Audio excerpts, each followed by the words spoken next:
Bien-aimés dans le Seigneur, Shalom, nous nous retrouvons ce jeudi 14 mai 2020 pour une nouvelle méditation. Et ce matin, le Seigneur nous conduit dans le livre, la première lettre de Jean, donc 1 Jean, chapitre 3, versets 18 à 21. C'est de là que nous allons tirer la méditation de ce matin. 1 Jean, chapitre 3, versets 18 à 21. Voici ce que déclarent les Écritures. Petits enfants, n'aimons pas en parole et avec la langue, mais en action et avec vérité. Par là, nous connaîtrons que nous sommes de la vérité et nous rassurerons nos cœurs devant lui. Car si notre cœur nous condamne, Dieu est plus grand que notre cœur et il connaît toutes choses. Bien-aimés, si notre cœur ne nous condamne pas, nous avons de l'assurance devant le Seigneur, devant Dieu. Le thème de notre méditation de ce matin, c'est le véritable amour. Le véritable amour. Bien-aimés, le dictionnaire nous apprend que l'amour, c'est un sentiment d'affection pour quelqu'un ou pour quelque chose. Mais en réalité, l'amour n'est pas juste une affaire de sentiment, mais l'amour, tel que le dit la parole, c'est une affaire d'action. Le monde est en déperdition à cause du manque d'amour. Le Seigneur Jésus-Christ, dans Matthieu chapitre 24, versets 11 à 12, le Seigneur Jésus-Christ dit « De nombreux prophètes apparaîtront et tromperont beaucoup de gens. » Au verset 12, « Le mal se répandra à tel point que l'amour d'un grand nombre de personnes se refroidira. » Ça, le Seigneur Jésus-Christ est en train de parler des temps de la fin, et nous sommes dans les temps de la fin. Et effectivement, nous voyons que la détérioration de notre monde est due principalement au manque d'amour. Le manque d'amour qui fait que les gens deviennent sont méchants. On crée des virus pour réduire le nombre de personnes. On crée des vaccins pour presque les mêmes choses. On crée des armes et on appelle ça même des armes de destruction massive. Des armes biologiques. Et tout cela, ce n'est pas pour tuer des virus, c'est pour tuer des hommes. Et ça, bien aimé, nous voyons qu'il y a véritablement manque d'amour.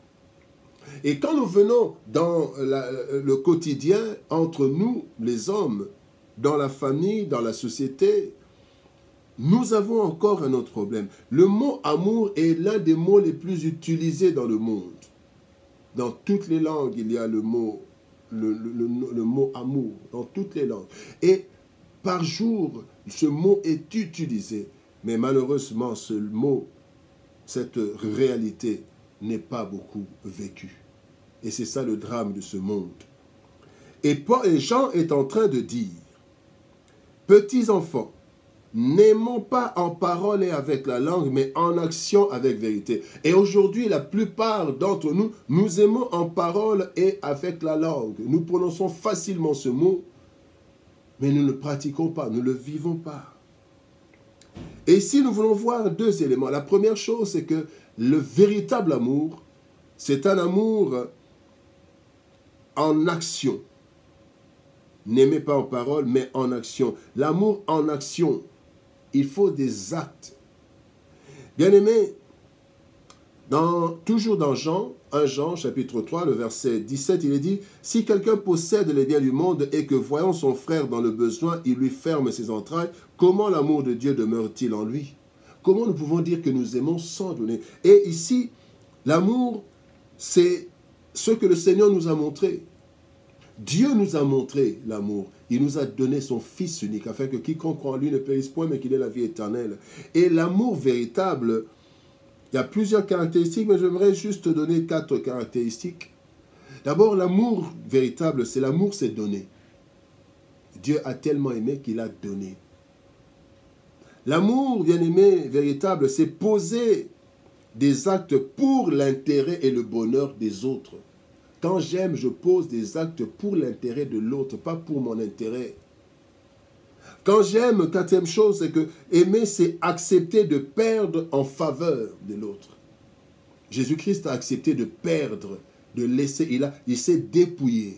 Quand vous allez dans Jean 17, le Seigneur Jésus-Christ dit, Seigneur, donne-moi cette gloire que j'avais avant. Donc, le Seigneur Jésus a accepté de se dépouiller en faveur du monde. Il a accepté la souffrance, il a accepté les douleurs. Et nous aussi, nous devons accepter de perdre en faveur de l'autre. C'est ça l'amour.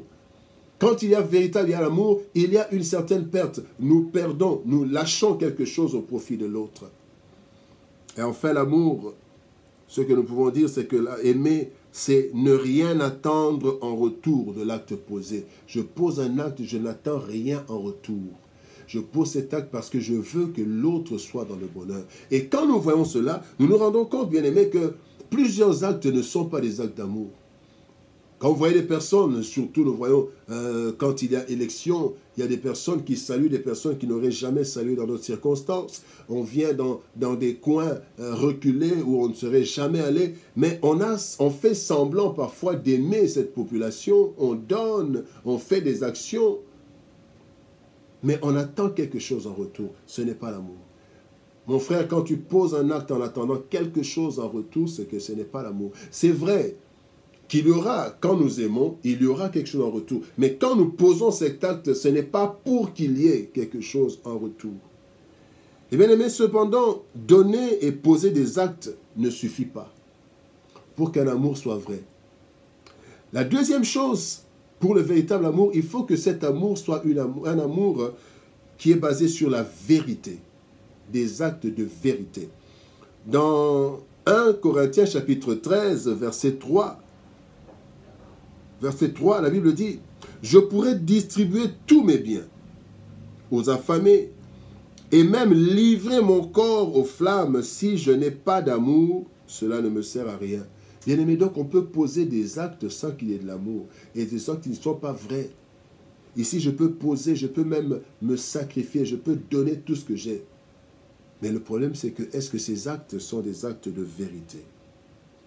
Des actes de vérité. Et comment savoir que cet acte que nous disons un acte d'amour est un acte vrai? Il n'y a que Dieu qui le sait. Il n'y a que Dieu et nous. Notre cœur et Dieu sont les témoins qu'on ne peut pas mentir. Les témoins auxquels on ne peut pas mentir. On ne peut pas mentir à Dieu. Je ne peux pas me mentir à moi-même. Voilà pourquoi la Bible dit, dans ce texte que nous avons lu, au verset 19, il est dit, « Par là nous connaîtrons que nous sommes de la vérité et nous rassurerons nos cœurs devant lui.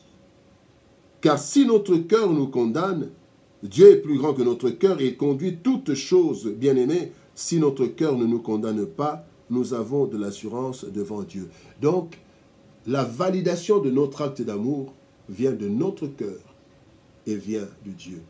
Si cet acte est un acte vrai, notre cœur va en témoigner, parce que nous savons. Et autant ne pas poser un acte si cet acte dit d'amour n'est pas véritable, ne vient pas du fond de notre cœur. Et sinon, la société va nous acclamer. C'est vrai. Et nous en tirerons un profit. Mais Dieu ne nous bénira pas. Mais si réellement cet acte est un acte vrai, et que ce que je montre, c'est ce qu'il y a dans le cœur, bien aimé, Dieu m'acclamera, la société aussi pourra m'acclamer, et même si elle ne m'acclame pas, Dieu validera mon acte et j'en serai béni. Bien-aimé dans le Seigneur, cet amour, nous pouvons le demander au Seigneur. Parce que la Bible dit dans Romains chapitre 5, verset 5, « L'amour de Dieu est répandu dans nos cœurs, car par le Saint-Esprit qui nous a été donné. » L'amour, l'amour vrai.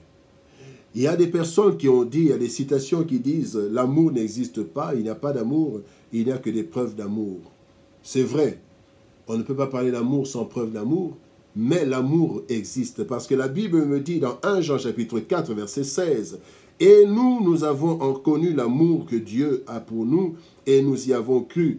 Dieu est amour. L'amour existe.